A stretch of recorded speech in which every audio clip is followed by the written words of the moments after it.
What's going on, you guys? It's Dark Saint again, bringing you guys another video, talking to you guys about the Division. In this video, we're going over the weekly reset. Yes, the weekly reset has happened yet again. First off, we're going to take a look at the base of operations, see if there's anything worth picking up. For the most part, not really. However, they did have an AUG A3 para that is pretty decent for you guys that are wanting to start out. It's got the responsive deadly combo. Swift isn't too bad for that quick reload. However, it also started out with a 25% critical hit chance. A great starting weapon and a great weapon to run in the Tier 2 Dark Zone.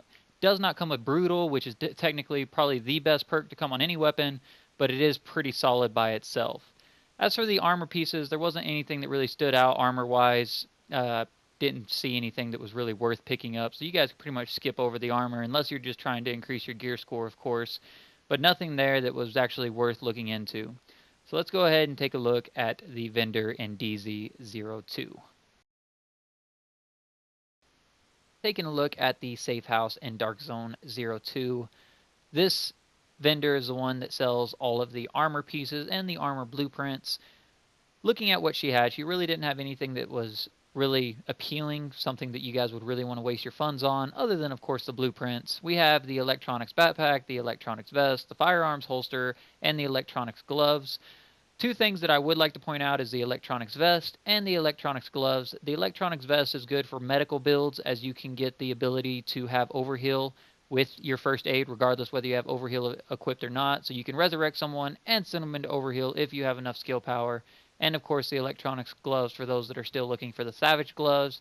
You can get a good roll on them and then simply change the electronics to something else if you so choose to do so. Now we're going to look at the safe house in DZ03. This is the safe house that sells the weapons. Of course, everyone loves checking out the weapons. However, he doesn't really have anything that was actually worth picking up. The custom M870 shotgun was available and had deadly and the responsive combination on it. However, deadly really isn't that great with shotguns just because you have a very low critical hit chance starting out with shotguns. Now, of course, you can build your critical hit chance, but it's better to go ahead and just run it with the brutal and responsive combination rather than the deadly. That being said, you can also just simply pick up the blueprint for the custom M870 as that is available this week, as well as the Officer's M9A1, which is a fairly decent pistol. You can go ahead and look for your blinding effect or your bleeding status effect on it if that's what you want to do. However, I will say the M1 911 pistol is quite a bit better than the M9A1. Either way, you guys, that's pretty much it for the Safe House in 03. Sorry guys, it really wasn't a great week this week. The next thing we'll look at is the safe house in DZ04. This is the one that sells the gear mods for your gear mod slots. This week he is selling the performance gear mod and the electronics gear mod, both item level 32 for those of you guys that are trying to collect them. The performance mod is still lacking severely.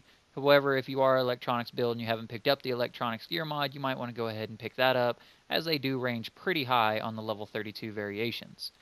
Next, we'll take a look at the Dark Zone in 05. This is the one that sells the weapon attachments. The only thing that I saw that might be worth picking up is the Flash Hider, as it came with critical hit damage and accuracy. However, it is item level 30 and not 31 or 32 for that matter.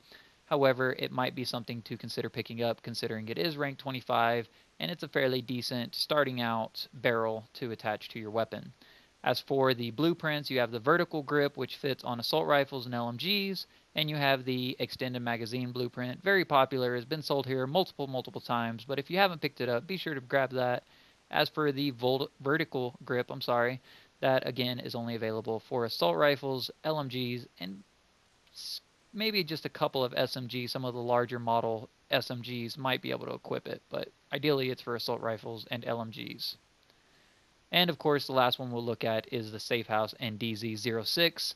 Nothing's changed here, just looking for the nomads and the final measure attachments. Of course, the final measure pieces are the ones that give the exotic damage resilience, so if you're wanting to pick up the blueprint for them, feel free to do so. They are available for the gloves and the knee pads. Either way, you guys, that'll wrap it up for this video. I hope you guys enjoyed it, and be sure to check out next week whenever I go over the next weekly reset.